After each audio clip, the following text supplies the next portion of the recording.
Flight boss, bitch. You know, for sure. You're now listening to the Mind of an Antares Moon. I am the Royal Archangel Uriel, and I'm here to carry out God duties and motherfucking responsibilities. And this video right here is going to be about snakes in the grass, having snakes in the grass, and where that terminology come from, or that saying come from, aka the visions that humanity was going through when they was experiencing a situation that have unfolded. Now, here's the thing, right? The grass is like a representation of the body, the dirt, what could be grown. You know what I'm saying? So what does this do? It grows. Now you got the snake in the grass. The snake represents the kundalini, the chakra, a person's mentality, a person's thought form, a person's Lucifer. You know what I'm saying? A person's minds, a person's Adam and Eve, and how they're slithering through this body form that we're calling Earth or Terra, Tiamat, Gaia, or daughters of men. Because that's another term for Earth also, daughters of men. So, you know, men is mentality, thought forms, these stars we see floating around. And when they bend in on themselves enough, right, we get to see the creation of daughters of men. AKA daughter, another term for receiving, and men, another term for light or mentality. So receiving light, that's where the realm we are in at the moment. The realm of receiving light. But for the most part, that's another fucking video. But getting into this, right, snakes in the grass. Now that you understand that terminology, damn, I forgot to delete the previous videos. But yeah, like I said, right? So a snake in the grass, you may have some body, keyword, body around you, that grass, that fertile. But for the most part, you might be unaware of how to find that gardener snake, aka their mentality, aka their pure intentions. And their intentions may not have you in their best interest in some way, shape, or form. And here's the thing, that might not always be the case. Learn how to see all four sides, the whole full circumference and surroundings and circle of all your circumstances and situations. Because that's not always the case. Sometimes you might be around an individual that they don't even know what's going on. Like they might not be sitting back saying, let me find something, or let me come up with something that I could destroy this person with. You know what I'm saying? That might not always be the case. You might be just unaware of a person's desires, and you know, their desires may be based on certain things that, you know, due to certain downfalls that you may have, it may have them have a springboard or a leverage to get what they desire. If they desire attention, if they desire material, whatever the circumstance may be, if it caused that, if they are around you and some mistake that you have made, they can utilize that in order. For an example, let's say you meet an individual, right? And you get this individual gets you into this job that you always wanted to get, and somewhere in a big corporation, right? And here's the thing, you get into that job and you start getting in better cahoots with the managers and the district managers and things of that nature. So you end up being in a better position than this individual who got you in that job and introduced you to the few people that you could shake hands with to get there. Then slowly but surely, you start working in ways where you're not returning the actual favor. And the moment that this individual is doing something wrong, you're willing to like step up and kind of like take over this person's slack to kind of remix everybody at that job or corporation's brain into thinking that you're more needed or more special than this individual who even got you this job in the first place. And then this is where this individual is going to start to realize that they didn't got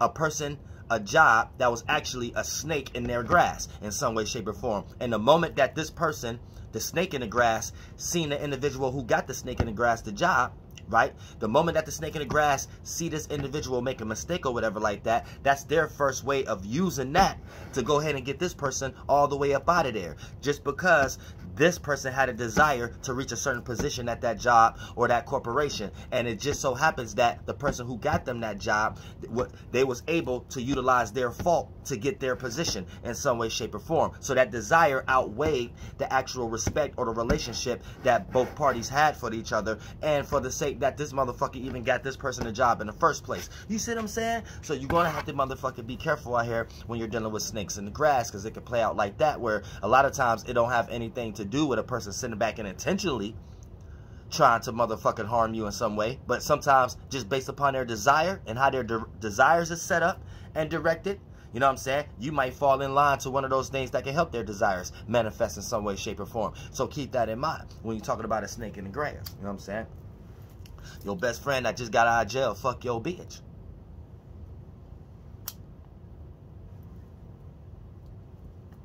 So, what you need to motherfucker understand is this, right?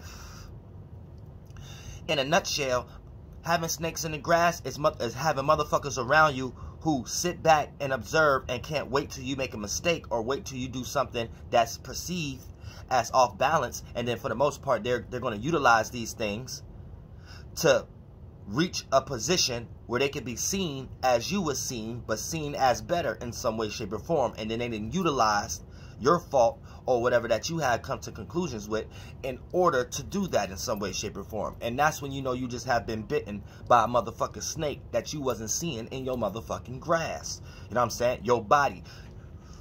Shit you got around you. Everything around you is your motherfucking body. Now, if you are unaware of what's going on behind closed doors within that body, then I suggest you go get an esoteric lawnmower so you can start to reach these gardener snakes and things of that nature, because you ain't dealing with no big snake, because if it's a big snake, you ain't gotta be confused. You'll be able to see that in your yard from a mile of motherfucking way. But when you're dealing with little gardener snakes and things of that nature, yeah, the yard look beautiful from far away. The yard look cut, look nice from all corners and shit like that. But the more you look into the little pieces of grass and shit like that, you might start seeing little slitherings and things around, aka motherfucking gardener snakes, aka, yeah, that grass, it looked beautiful from afar, but if I was to walk into this grass barefooted, I might get bit. See what I'm saying? So that's what you being naive, or that's what you not being fully aware of your surroundings or what you're participating in some way, shape, or form. And for the most part, you need to go ahead and check before you do walk on your grass barefooted, because you could get bit by a snake, aka that's like you presenting yourself thinking that it's a beautiful yard and everything ain't sweet. So you just open yourself, aka be naked or roll on the grass or be barefooted and things of that nature, thinking that is all motherfucking good. Then when you get bit by that motherfucking snake, you'll start to realize that you wasn't paying attention to the details. And there was many things in that motherfucking grass you should have paid attention to. Fire ants, beetles, worms, you know what I'm saying? All kind of motherfucking shit. And then last but not least, that motherfucking gardener snake.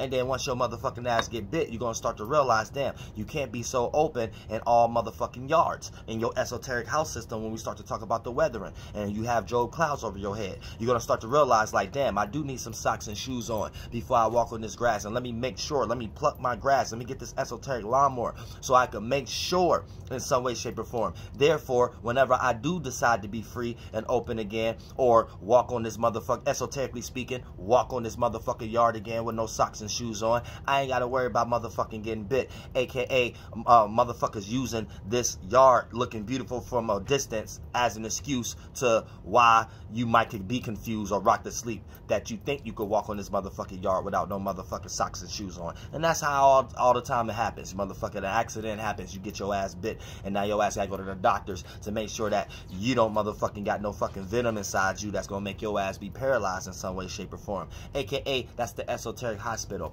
That's you creating a better circumstance and situation so you don't develop new snakes in your motherfucking grass. Flight boss, bitch, you know, for sure, because they got all kind of shit at Home Depot and the esoteric Lowe's and shit like that. Got them, you can spread in the yard, all kind of shit. You better believe it. I love y'all from the bottom of my heart.